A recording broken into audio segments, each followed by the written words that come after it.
Capítulo 3. A santidade não é uma opção. Esforcem-se para viver em paz com todos e para serem santos. Sem santidade, ninguém verá o Senhor. Hebreus 12:14. Que significam realmente essas palavras? Sem santidade, ninguém verá o Senhor. Será que, em última análise, a salvação depende, em certa medida, de atingirmos algum nível de santidade pessoal? Sobre essa questão, as Escrituras são claras em 2 pontos. Primeiro, mesmo os melhores cristãos jamais poderão merecer a salvação através da sua santidade pessoal. As nossas obras de justiça são como trapos imundos à luz da lei santa de Deus. Isaías 64:6.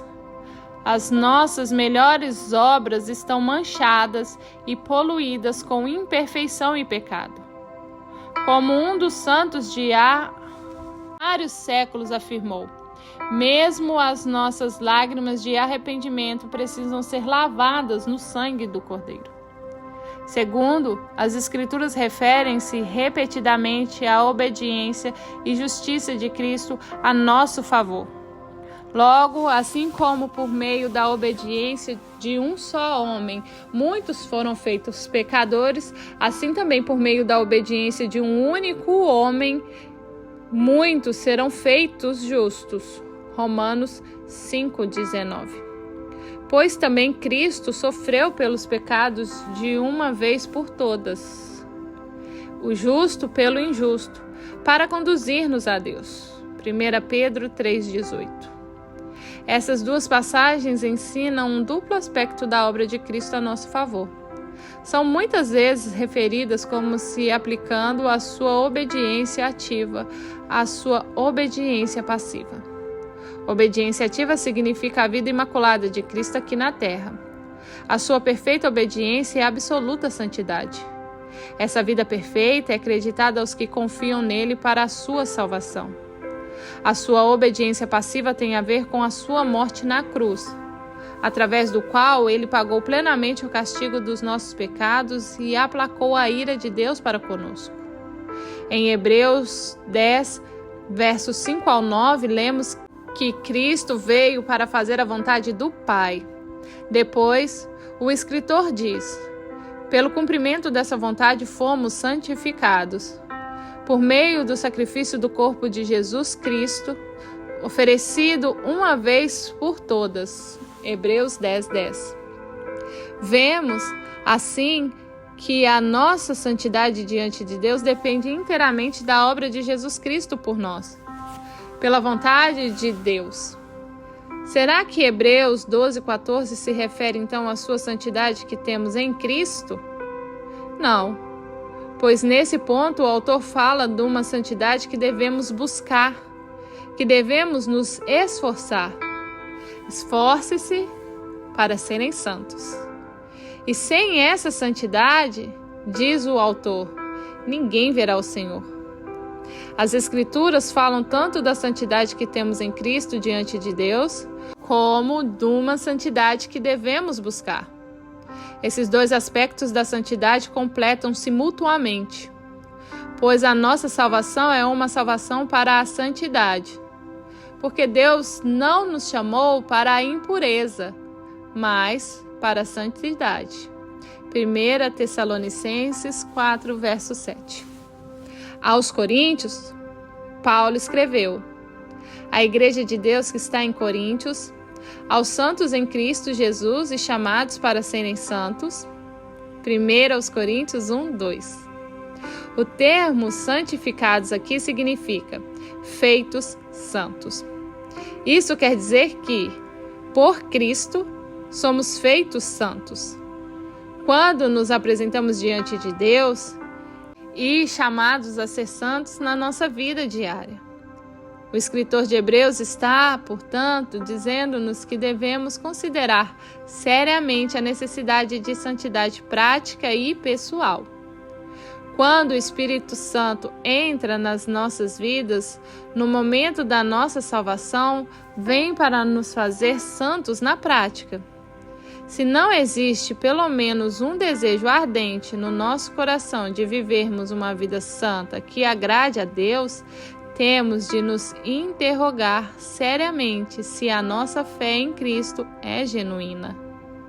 É verdade que esse desejo de santidade pode ser uma mera centelha aos princípios, mas essa centelha deve crescer até se transformar em uma chama. Um desejo de viver uma vida plenamente agradável a Deus. A verdadeira salvação traz consigo um anseio de ser santo. Quando Deus nos salva por Cristo, não só nos salva do castigo do pecado, como também do seu domínio. O bispo Riley disse: realmente duvido que tenhamos qualquer base para dizer que um homem pode converter-se sem que se consagre a Deus. Mais consagrada, sem dúvida, ele pode ser, e mais sucederá à medida em que a graça divina opere nele. Mas, se ele não se consagrou a Deus no dia em que se converteu e nasceu de novo, então já não sei o que significa a sua conversão.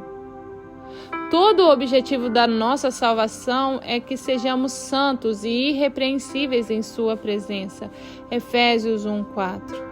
Continuar a viver em pecado como cristão é ir contra o propósito de Deus para a nossa salvação. Um dos escritores de há 3 séculos exprimiu-se neste termo: que estranho tipo de salvação desejam aqueles que não se importam com a santidade? Querem ser salvos por Cristo e ao mesmo tempo estarem sem Cristo num estado carnal?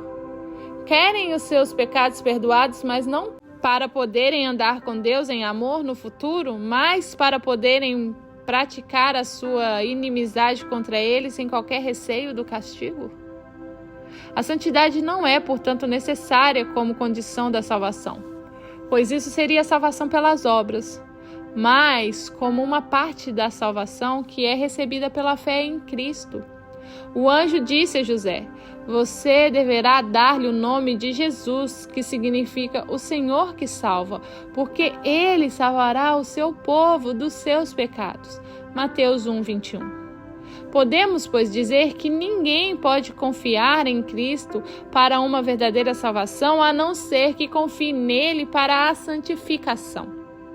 Isso não quer dizer que o desejo da santidade tenha de ser um desejo consciente no momento em que a pessoa vem a Cristo. Quer dizer, sim, que o Espírito Santo, que cria em nós uma fé salvadora, também cria em nós um desejo de santidade. Ele simplesmente não faz uma coisa sem a outra. Paulo afirmou: porque a graça de Deus se manifestou salvadora a todos os homens. Ela nos ensina a renunciar à impiedade e às paixões mundanas, a viver de maneira sensata, justa e piedosa nesta era presente. Tito 2, verso 11 e 12. A mesma graça que traz salvação ensina-nos a renunciar a uma vida ímpia. Não podemos receber metade da graça de Deus se de fato a experimentamos. Recebemos não só o perdão dos nossos pecados, mas também liberdade do domínio do pecado. É essa a verdade que Tiago salienta no seu texto de difícil compreensão sobre a fé e as obras. Veja Tiago 2, 14 ao 26. Ele está simplesmente a dizer-nos que uma fé que não resulta em obras, numa vida santa, em outras palavras, não é uma fé viva, mas morta, em nada superior à que os demônios possuem. A natureza de Deus exige santidade na vida de um cristão. Quando Ele nos chama para a salvação, chama-nos para a comunhão com Ele e com seu Filho. 1 João 1,13. Mas Deus é luz, nele não há treva alguma. 1 João 1,5. Como é que então podemos ter comunhão com Ele se continuamos a andar nas trevas? A santidade é, pois, requerida para a comunhão com Deus. Davi fez a pergunta: se eu acalentasse o pecado no meu coração, o Senhor não me ouviria. Salmos 66, 18. Atender à iniquidade é acalentar algum pecado, amá-lo a ponto de não estar disposto a separar-se dele. Sei que está lá, mas arranjo maneiras de justificá-lo, como a criança que diz: bem, ele me bateu primeiro. Quando nos agarramos assim a algum pecado, não estamos buscando a santidade e não podemos ter comunhão com Deus. Deus não exige uma vida perfeita e imaculada para termos comunhão com Ele, mas requer de fato que encaremos seriamente a santidade. Que nos entristecemos com o pecado que existe nas nossas vidas, em vez de tentar justificá-los, e que fervorosamente busquemos a santidade como uma maneira de viver. A santidade é também exigida para o nosso próprio bem-estar. As Escrituras dizem: o Senhor disciplina quem ama e castiga todo aquele a quem aceita como filho.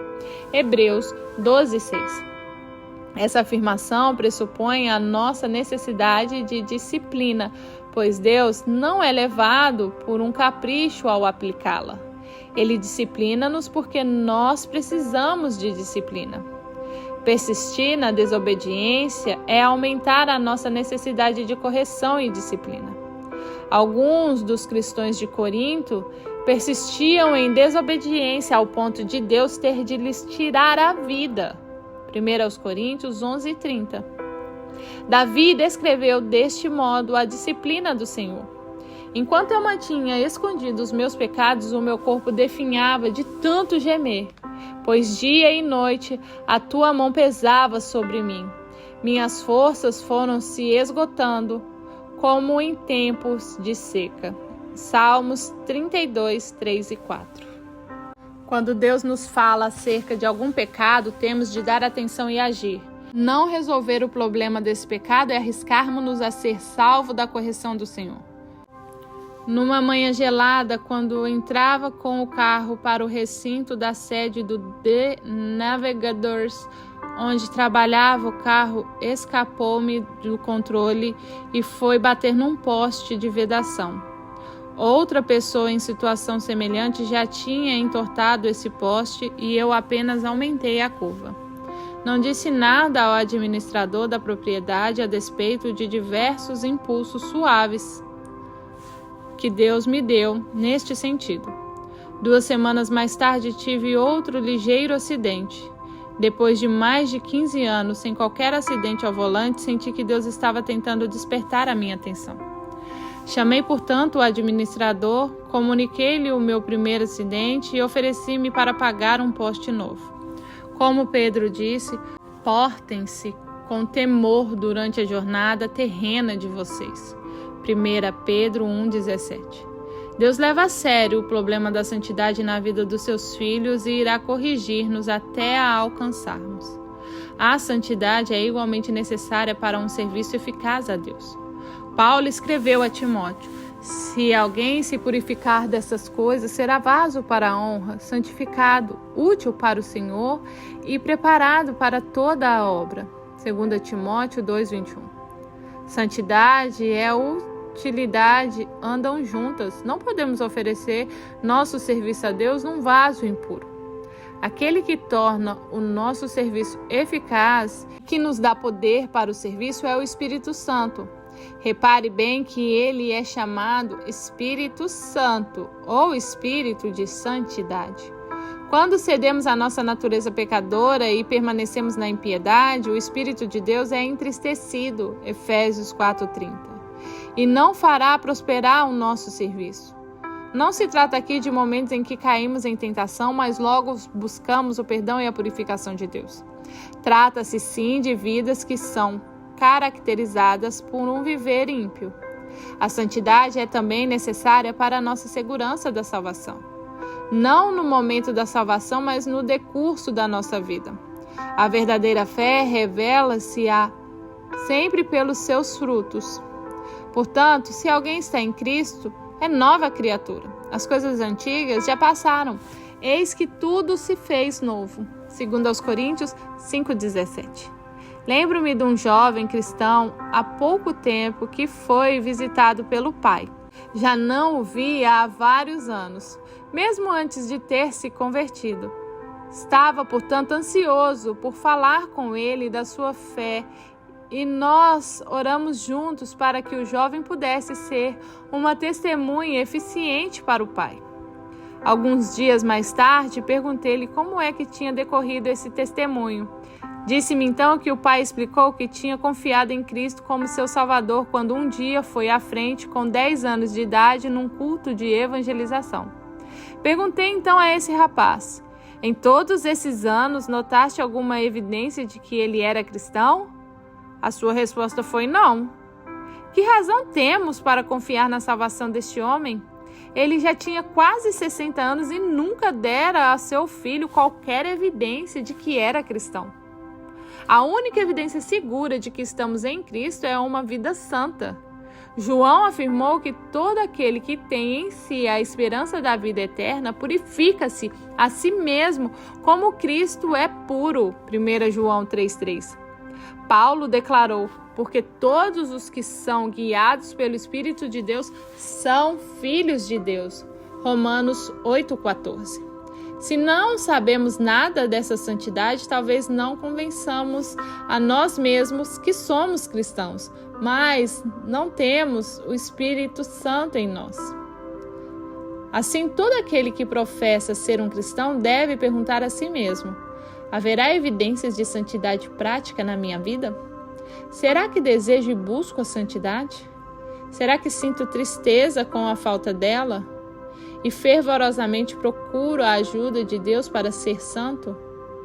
Não são os que afirmam conhecer Cristo que entrarão no céu, mas aqueles cuja vida são santas.